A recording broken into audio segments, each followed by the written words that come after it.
Have you ever encountered a hurdle with launching or growing your business? Listen, there are two things that run a business, the back end and your soft skills.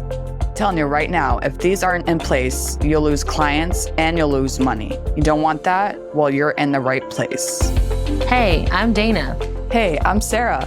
We're your hosts of the Entrepreneur Encounter, and we're going to give you a behind-the-scenes glance into our businesses, give you genuine feedback, tips and tricks, plus occasionally bring on guests that care about supporting you to grow your business organically and nurturing authentic relationships.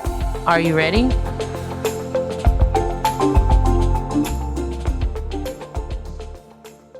So according to Harvard Business School, 71% of global executives say adapting is the most important leadership quality. Everything is constantly changing and you have to adapt to those changes. So in the workplace, no matter what position you're in, you have to be able to adapt to the forever changes. This is from personnel, restructuring your business, and the policies that you put in place.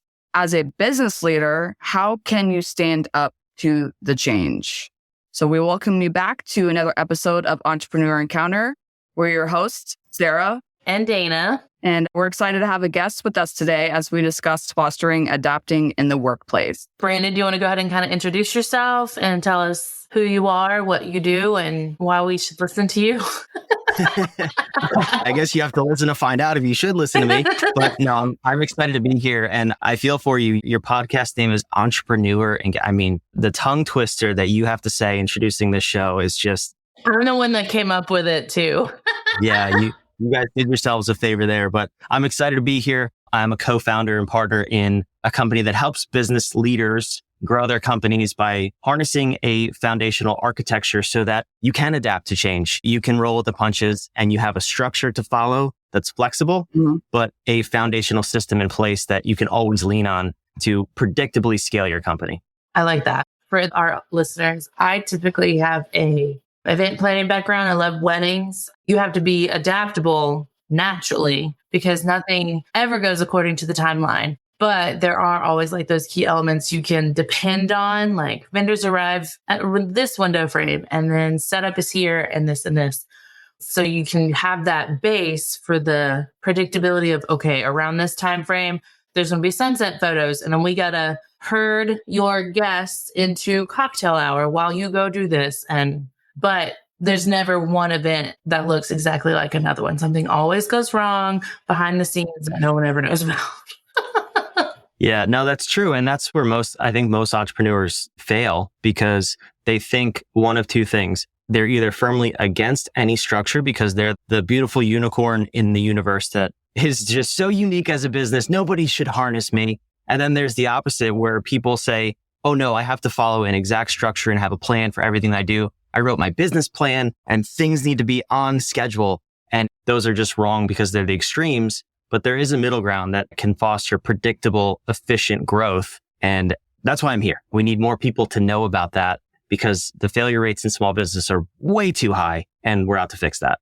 Yeah, the first 5 years or so, like the beginning stages, that's when businesses fail because again, they don't know how to adapt to the changes because there's so much going on, or they don't know how to run the back end of their business, or they don't know how to manage a team. So there's all these aspects that go into it. So when you start a business, you have that plan, obviously, and you have that structure, so to speak. And then obviously, as time goes on, there's things that are going to be added to your business. I don't think people realize that when they start their business.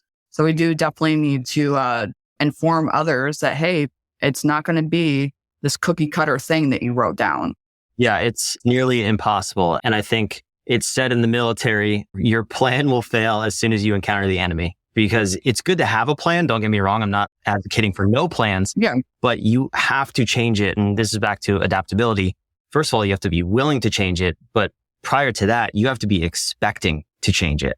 And that's where most people get stuck. So when the typical entrepreneur journey is they're coming from some sort of a corporate background, whether that's working for another small business and wanting to start their own thing, or actually working in a big corporate environment, a Fortune 500 company, and thinking they're the master of one discipline or one element of their job and saying, I can do this by myself. I can run a business. not fully understanding what it takes to run a scalable, efficient business, the jump from solopreneur to one employee is probably the hardest leap that most people will ever make in business. If you get that right, you can scale infinitely, but that's where a lot of people get it wrong.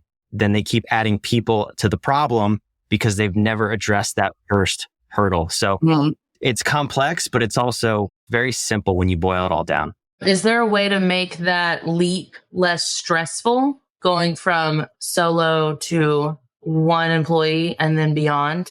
I would say just don't do it. Wouldn't that be terrible advice? I was going to be like, I need you to elaborate. Really? You're going to leave us with that? No, I will not leave you with that. Yeah, when most people get into business, they like doing the service or producing the product. They're the artist, if you will. So when they want to hire a person or bring on a team, they just think that person should innately know how to do whatever it is that they're hiring for. If you're producing widgets and you love producing the widgets and you hire a bookkeeper, you automatically think, well, they're not doing what I'm doing, so they should understand that thing, right? But that's where things start to break down, because then all you're focused on is the task, not the overall structure. So really what helps simplify all of this is understanding that there is a process to build a business. And when you follow this process, we call it our architecture. We used the acronym HARMONIOUS. It stands for the 10 fundamental business disciplines that every single business ever that has ever existed has present. Just whether you know it or not is a different story. So when you follow this sequence of these 10 different letters and elements and you optimize each one of them, then things start to fall into place. So I'll give you the first one. The first one is navigation.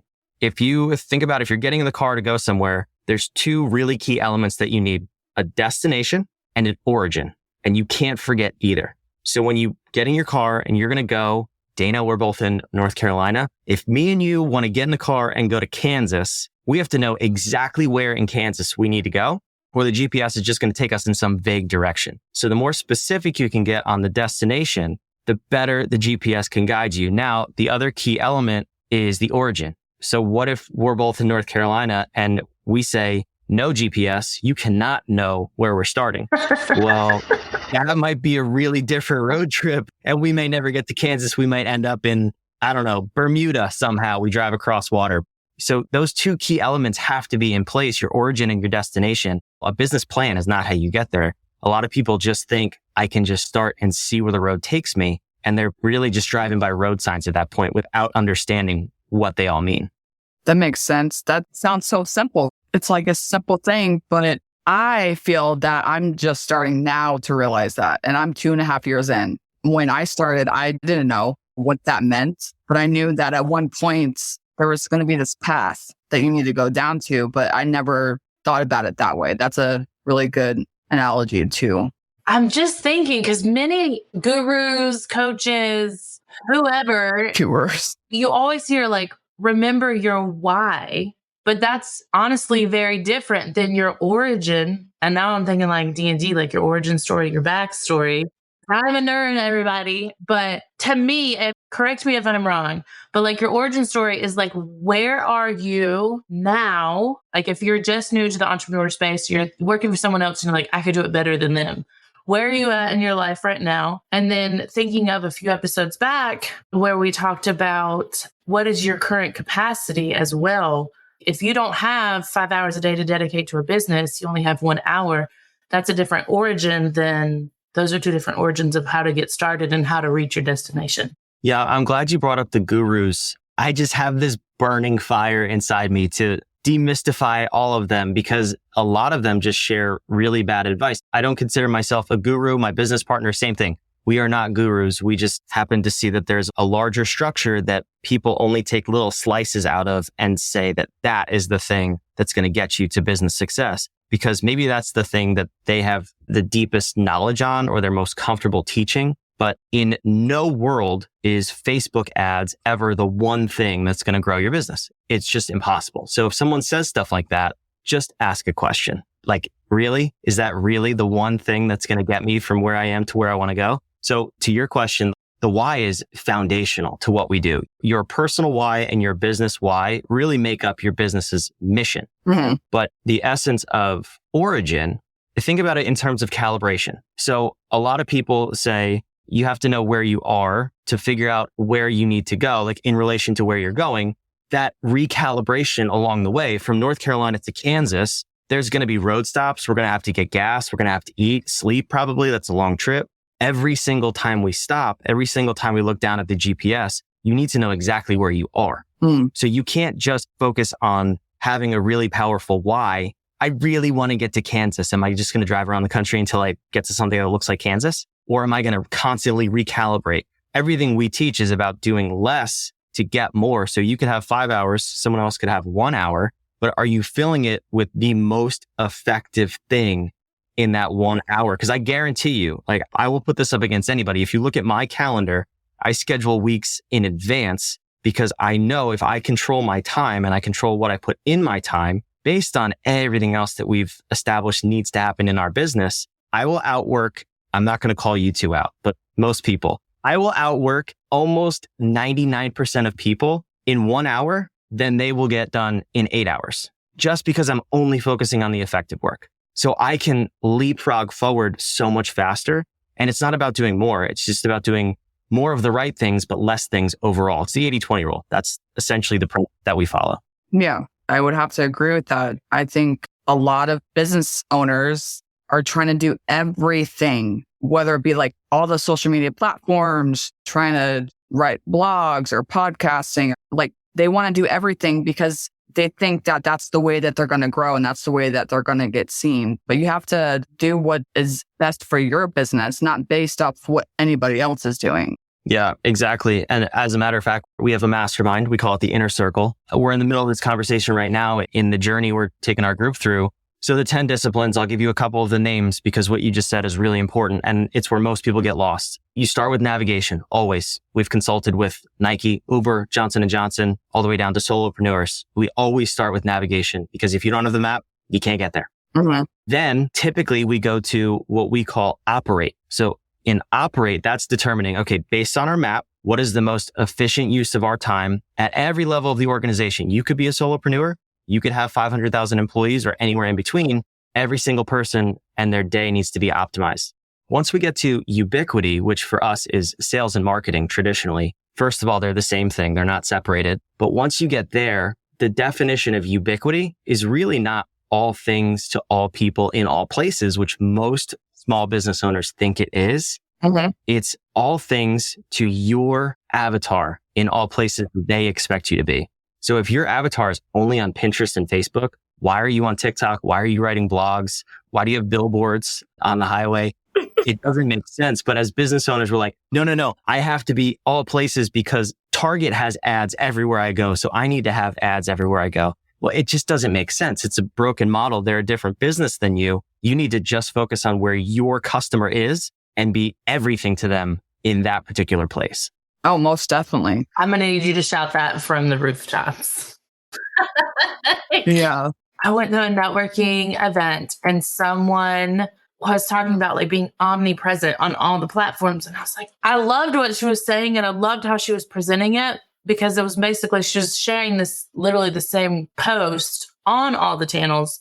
But I was like, that is still so much time, even if you batch schedule, that I would have to take to do that. And I was like, I don't want to do it.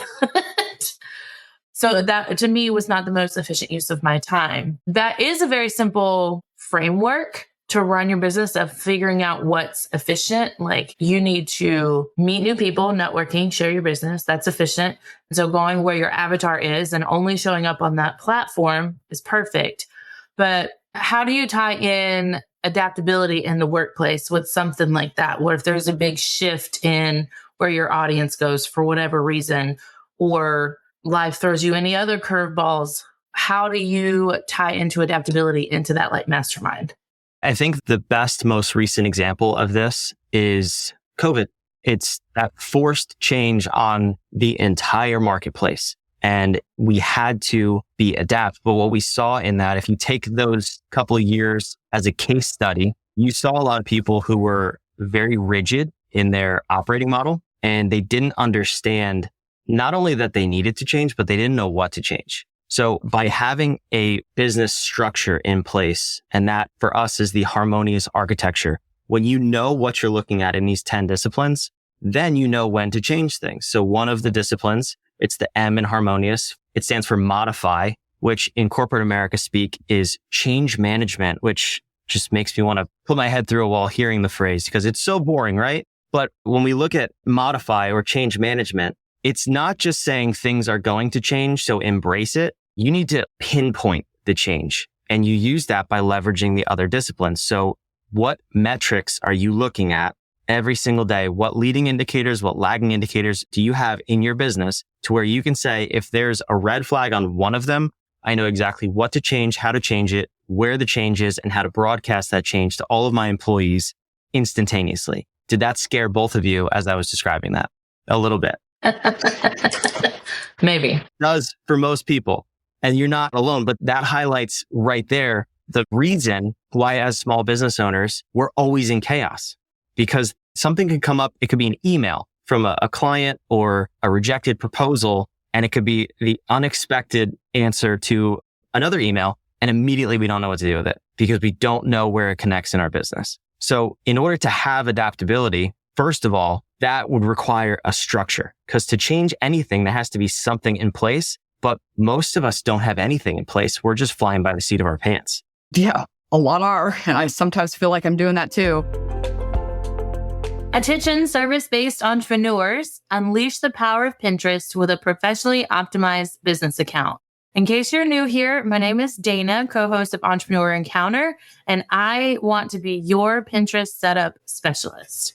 Together, we will tailor your Pinterest presence to your brand and audience, optimize your profile with captivating visuals and descriptions, develop a strategic pinning plan to reach your target audience, and then integrate Pinterest with your other marketing channels so you can repurpose instead of working harder. Then, if you love your Pinterest account setup, I do have ongoing support packages for continued success. So if you've been wanting to unlock Pinterest potential for your wedding planning business, contact me at my website, ddvirtualmanagement.com, and we can get started. In regards to talking about structure and pinpointing the change that's needed. So when I think about that, I think of states. States have a disaster plan set in place. So for like if storms happen, or obviously every state is different on what they have in place, or have like an emergency situation like set up like in case this happens. So with that in mind, like pinpointing the change that's needed, what if you can write out a plan before the change happens? Like a handbook, so to speak. Like, hey, if this were to happen, this would be our plan. So have the plan set up in place.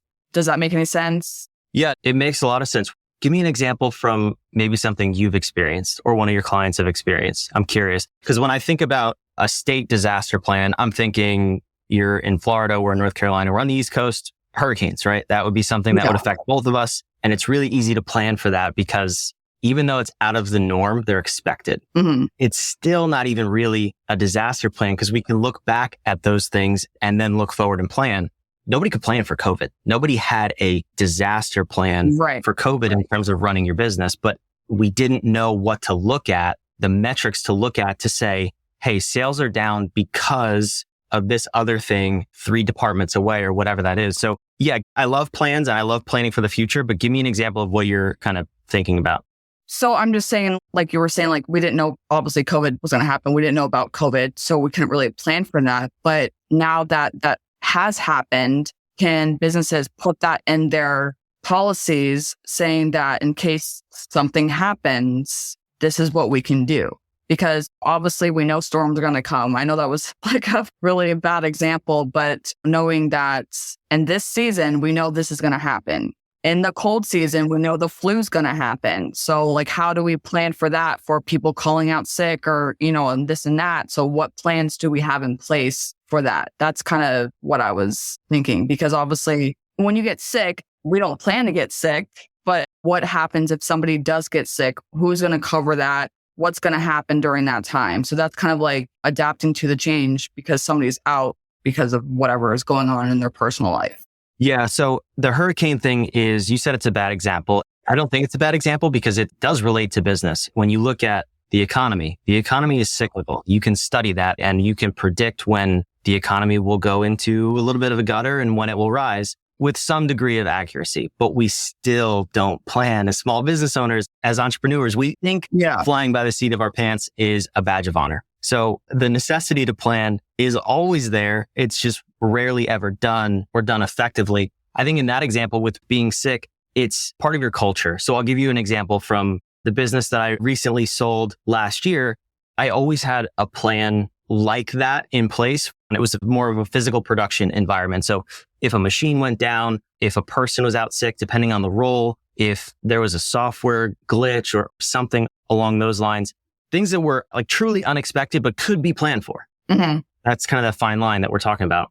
There was always an operating plan in place. So for a machine issue, we were always far enough ahead in our production schedule on purpose to say that if a machine breaks down on Monday, I can leverage using a third-party vendor and still meet the due date of Friday, whatever that may be. So having a contingency plan, if you will, if a person is out sick, you need to have the ability to either pull people from other departments, leverage a VA, a third-party company, whatever that is, or as the owner step in. If you're a solopreneur, same thing. If you're out sick, what's your backup plan? Yeah. But the whole thing really comes down to, in terms of adaptability, how flexible is your operating model and how well trained are your people? I firmly disagree with the statement that all of your people need to know all of the operations. I think that's inefficient because then we have too much in our head. But in that business, I had a very detailed operating manual on every single position and function and task in the company. And it was all digital. It was all on the cloud with step-by-step videos, screen share videos, actual physical iPhone videos and stuff like that. Where if I was out or someone else was out a particular day, we could just say, hey, Steve, go watch video 114 and let me know if you have any questions. And he could immediately go solve that problem, take up that task with probably 90 to 95% efficiency as the original person handling the role.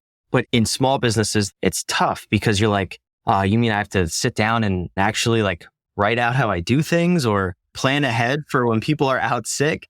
It's just a different way of thinking, but there's always ways to plan ahead without having it take away from the day-to-day activities. Right. Feel like something along those lines, because I do videos for my team and I have a team of 2.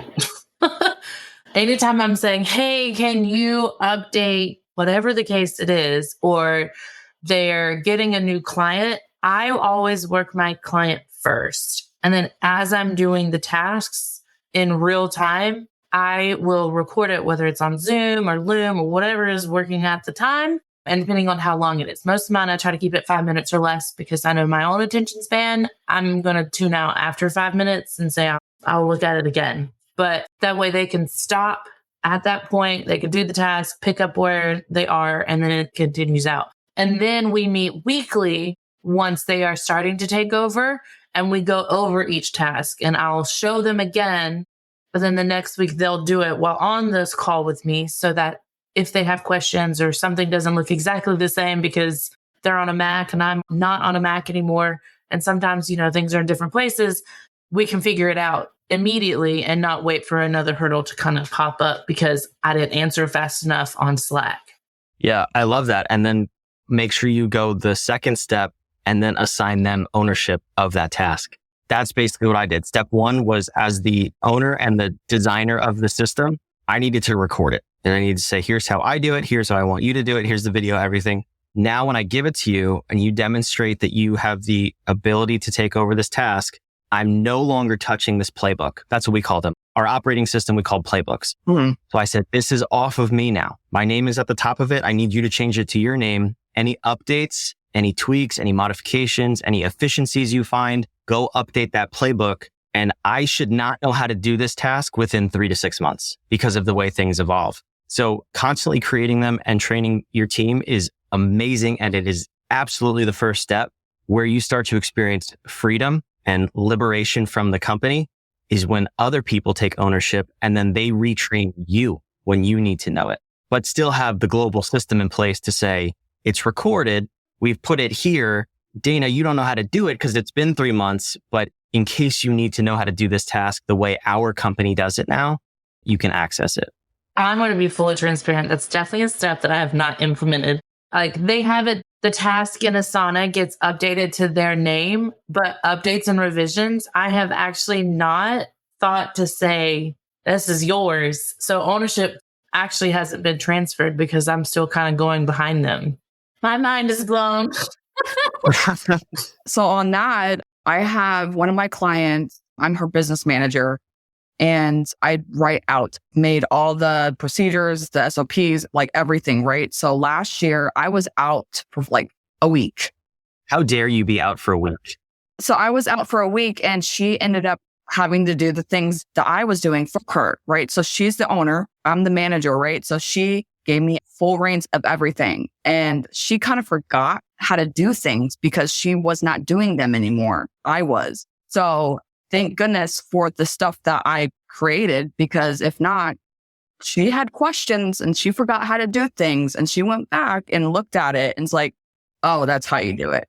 So to me, that gave me confirmation that I know what I'm doing. And I'm essentially teaching the owner of the company to do things that she once did before. Yeah, it usually comes down to, I don't want to say an ego issue, but it's definitely a control issue. When the owner of the company feels like they have to be the one managing all of the tasks and things that are happening in the company, it leaves the company as a whole in a really dangerous position. Because in that example, what if you did not have the authority to make changes to systems or execute things without a final signature, and then she was out for a week? Well, what does the company do? You guys can't grow. You can't collect money. You can't send invoices, all of that stuff. Yeah. So having your staff know more than you, it sounds backwards, but it is the most freeing thing that any entrepreneur can do. And that's the goal. We look at it in terms of, a popular term is servant leadership. And we think, no, we have to be in the trenches with our team. Like we have to know everything that they're doing and be right there with them doing the work. That's really destroying the company. Because if anything happens to you, they're all out of a job. And that's the riskiest position that for you and the company to be in. So being able to step back and say, no, I'm empowering these people. Servant leadership just means I'm giving everybody that I've hired the tools to complete their jobs as efficiently as possible. And I'm stepping out of the way. Mm-hmm. You empower the team and the system and you move over. And you'll be surprised how quickly your business grows. I 100% agree with that. Maybe that's why I feel like I'm not growing right now. I love that perspective. I'm going to have to mull over that. I already feel myself like I need to sit with it and talk to my team about, okay, we're going to officially do this. So this will probably be our last question. How do you envision spreading this message and the other ones that you've shared so far to empower more businesses in 2024? Well, you told me to shout it from the rooftops. So do you think should I do that? That one? Yes, 100%. Everyone needs to hear that. I will shout it for you. Yeah, no, it's our mission. So we transitioned last year from working with the Fortune 100, all of those companies I mentioned. And I have a passion for working with small businesses and entrepreneurs. And so does my business partner. To make the CEO of Nike any more wealthy is doing a disservice to the rest of us. And it's not serving the whole market. So what our plan is, we call it Get Loud. We do things in projects, and this is part of the discipline Operate. We have 3 projects per quarter, and then within them, there are key indicators that we know if we manage these, we will get the outcomes that we've set in place. So a whole project for us is Get Loud. It's get in front of as many small business owners and entrepreneurs as possible. We're on as many stages as we possibly can. Thank you to both of you for honoring me with your stage and coming to talk to your audience. Of course. Yeah, this has been a lot of fun, and thank you. And I told you guys before we started recording, we created 2 podcasts. We have a third in the making, and my business partner is in Miami as we speak. He's on a different stage speaking to masterminds. So we're getting out there and spreading the message and really trying to not tear down the gurus, but just shine a light on the inefficiencies of the message that they're spreading. So we want to make people have bigger companies that are easy to run, where they don't have to work so much, and just show them that you can work less and do more. It could be fun in the process. Fun operative. I love that. Well, As always, the information will be in the show notes. We will definitely link your podcast as well so people can find us. Other than the podcast and any upcoming stages, how can our listeners find you if they want to work with you, connect with you, get loud with you? Get loud. It's a Get Loud party. Yeah, you're welcome to join the Get Loud party. The one thing I want you to do, if anything that I said resonated or made you say, maybe there's something to that. If you go to whatif.com, I'm sure you'll put that in the show notes. Yep. It's WHADIF. We're from New Jersey. So we say, what if, whatif.com. We will give you instant clarity into your business. Most people, when they come to work with us, including the Fortune 50, they have no idea what's going on inside the walls of their company. They think their marketing's the issue. Turns out it's their operations. They think their people's the issue. Turns out it's their leadership, whatever it may be. There are 3 core disciplines that every single person is just not quite there yet, and it's causing all of the chaos in their business. So if you go to whatif.com, you'll put in your information. It'll take you to our 8-minute assessment. On the backside of that, you get a 12-page report. It'll tell you exactly what's going on in your company, your biggest weaknesses, your biggest opportunities, and how to tie it all together so you can leverage working less and actually growing your company. So forget about everything I said before this. Just do that one thing. We'll give you clarity and we'll help you calm the chaos in your business. Okay. That's awesome. I love it. I will be doing it today. Me too. I want to check it out. I look forward to seeing it. Perfect. Well, thank you again, Brandon, for coming on and enlightening our audience and brightening our stage, so to speak. We will definitely make sure we get loud with you again. I love it. Let's get loud together. Everybody listening. Yeah. All right, listeners. Until next time. Bye.